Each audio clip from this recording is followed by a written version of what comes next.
Welcome back to The Explainer. Today, we're doing a deep dive into a really remarkable piece of source material.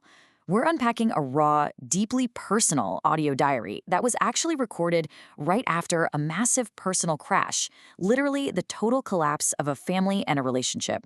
But what's fascinating is that instead of just being a journal of despair, it gives us this incredibly powerful, almost stoic framework for surviving heartbreak. It's all about stopping those obsessive behaviors and, most importantly, reclaiming your finite time. Honestly, it's a masterclass in shifting your focus away from what you can't control and pouring it entirely into the one thing you actually do own, your own life. So let's kick things off with a pretty brutal but totally necessary question straight from the diary.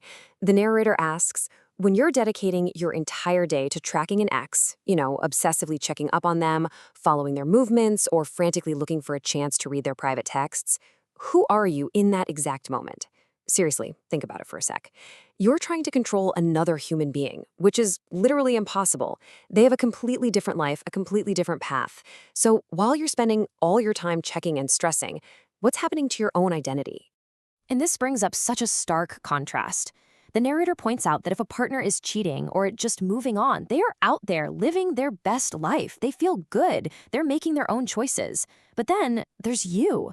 You're just paralyzed. You're wasting your precious, finite existence watching them live theirs. You're literally spending your life looking at how good they feel. The diary's advice here is blunt.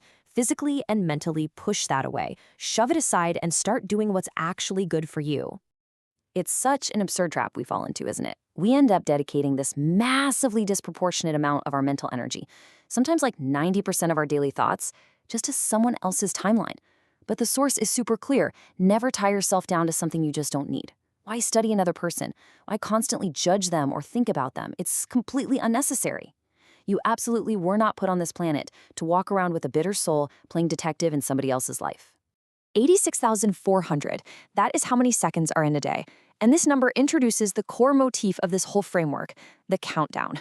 Your life is a literal countdown. Every single second you spend monitoring someone else or agonizing over their choices is a second that is permanently stolen from your own countdown. You can't get it back. There are no do-overs here. The narrator is absolutely adamant about this. You cannot spend your life on this. You just can't. But hey, the narrator is also realistic. We're human. Sometimes that suspicion is just eating us alive, right? So if you absolutely have to know the truth, the diary offers a really structured, limited approach. Step 1, plan one specific action to find out. Step 2, put maximum effort into that single action to verify the truth. And step 3, this is the crucial part, the second you get your confirmation, you stop. You let it go entirely. You take the info, make the decisions you need for your own life, and you move forward. No lingering, no constant monitoring. Verify, decide, drop it. Section 1, life-forming factors. Let's get right into the core mechanism of this self-therapy. Okay, so according to the diary, if you're going to let something put you in a terrible, stressed out, emotional state, you need to be absolutely certain it's actually worth it. We basically need to redefine what warrants our anxiety by filtering our problems through this strict definition of a life-forming factor. The narrator insists that the real, actual reasons to be in distress are extremely rare. So what actually counts as life-forming? Turns out it's a very short list. It's your physical and mental health. It's the health of your closest loved ones, like your kids or your parents. And finally, your fundamental safety. If something threatens one of those foundational pillars, then yes, absolutely, you focus, analyze, and neutralize the threat. But notice what is completely missing from this list. An ex's new relationship? Someone else's text messages? Yeah, those definitely do not qualify. Part 2, material versus important. Let's look at how we classify everything else. It all comes down to a clear dichotomy of control. On one side, you have those true life-forming events, health, family, safety, the things you protect at all costs. On the other side, you have literally everything else. The diary calls things like work stress, bad living conditions, or relationship drama everyday matters. They are purely material. And the absolute best part about material problems? They're entirely solvable. If you aren't facing a true life or death crisis, then your problems are just logistical issues waiting for you to fix them. Section 3, the price of indecision. Why do we stay stuck? The source asks a really confronting question here to kind of shake us out of our paralysis. Think about the number 3. Are you genuinely prepared to throw away 3 entire months of your precious ticking countdown just because you can't muster the decisiveness to change a solvable material situation? 3 months of your finite life just wasted on hesitation? If you're stuck in that loop, the diary says you have to seriously dig into your own thoughts and separate what's actually important from what's just noise.